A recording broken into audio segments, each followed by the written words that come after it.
Hi, my name is Rogelio Medina, and I am from Los Angeles. Grew up all over, initially from downtown LA area, then Southgate, and then eventually ended up in Downey.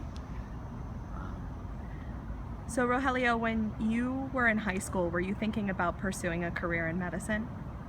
No, I wasn't, and I think that the reason for that was because there wasn't too much exposure.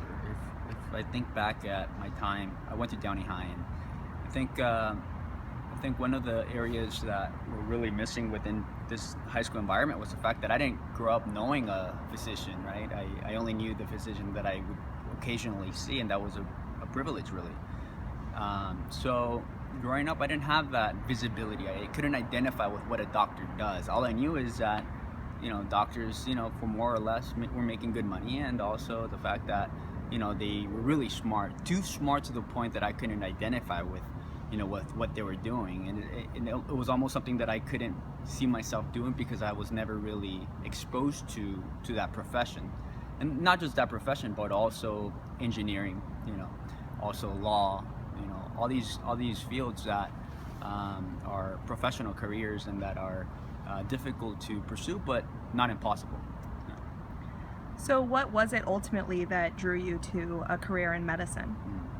I think it was a long string of, say, very important experiences. I think the most important thing was, I had a really good, athletic program in since middle school and high school that really kept me out of trouble. I think that's one big factor in communities where we come from.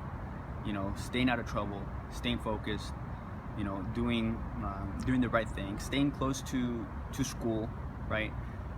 The second thing is actually learning to like the things that I was studying. Growing up, studying was very stale. You basically go to school, you read the textbook if you have the maturity to do that. I never did. And you get to a community college, and some people are able to make it out, some others are not. And that's just, I do believe it's not because people aren't any smarter or anything like that. I do think it's just that the academic system isn't really geared to give people that personalized type of education. So what helped me really get into a career in medicine is the fact that I was able to find mentors. I was able to find people that were able to make the science of medicine very exciting to me. It was something that I could really identify with. And once I was able to identify that interest, that I would say that that enjoyment of studying, that's when things changed for me.